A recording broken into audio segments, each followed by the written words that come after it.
புதுச்சேரி காமராஜர் சாலை பாலாஜி திரையரங்கம் அருகே உப்பனாறு பாலம் கட்டும் பணிகள் செப்டம்பர் 4ஆம் தேதி வியாழக்கிழமை முதல் நடைபெற உள்ளதால் போக்குவரத்து மாற்றம் செய்யப்பட்டுள்ளது. புதுச்சேரி உள்ளாட்சித்துறை ஊழியர்கள் உள்ளாட்சித்துறை தலைமை அலுவலக வாயில் பகுதியில் முற்றுகை போராட்டம் தொடர்ந்து 9வது நாளாக நடைபெற்று வருகிறது. இப்போராட்டத்தால் மக்கள் பணிகள் மிகவும் பாதிக்கப்பட்டுள்ளது.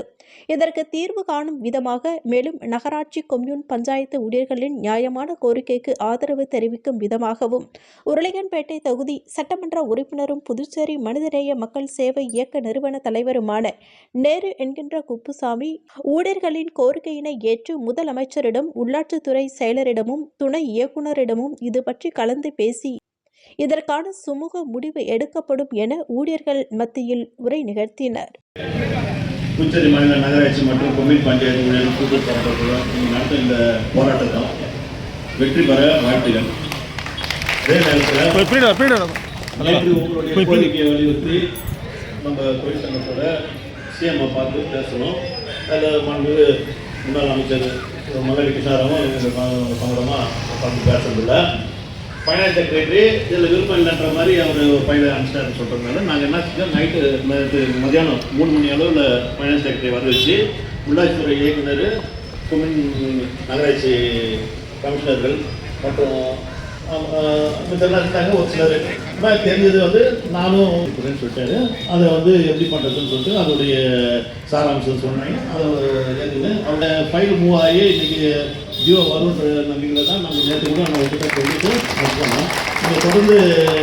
புதுச்சேரி மாநில காங்கிரஸ் கமிட்டியின் சார்பாக முன்னாள் முதலமைச்சர் நாராயணசாமி முன்னிலையில் தேர்தல் துறையையும் பிஜேபி அரசையும் எதிர்த்து ஓட்டு திருட்டு இந்திய அளவில் நடப்பதை கட்சியின் சார்பாக மிகப்பெரிய அளவில் போராட்டமும் 15 கிலோமீட்டர் அளவில் நடைபெற கண்டன யாத்திரையும் நடைபெற்றது. இதில் புதுவை மாநில மகளிர் காங்கிரஸ் சார்பாக புதுச்சேரி மாநில மகளிர் காங்கிரஸ் தலைவி நிஷா 1000க்கும் மேற்பட்ட மகளிர்களை திரட்டி கண்டன ஆர்ப்பாட்டத்தில் ஈடுபட்டார்.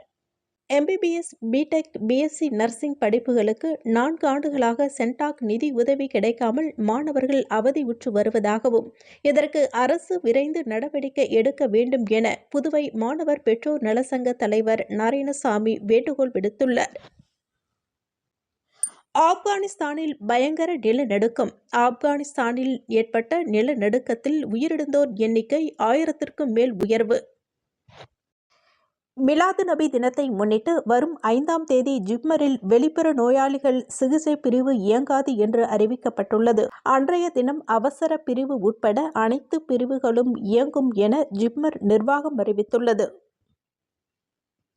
மிலாது நபியை முன்னிட்டு வருகின்ற 5ஆம் தேதி அனைத்து மதுபான கடைகள் மற்றும் சாராய கடைகளை மூட கலால் துறை உத்தரவிட்டுள்ளது. புதுச்சேரி ஜிப்மரில் BSc நர்சிங் படிப்புகளுக்கு மாணவர்கள் செப்டம்பர் 22ஆம் தேதி வரை விண்ணப்பிக்கலாம் என அறிவிக்கப்பட்டுள்ளது. நீட் தேர்வு மதிப்பெண் அடிப்படையில் BSc படிப்புகளுக்கு மாணவர் சேர்க்கை நடைபெறவுள்ளது.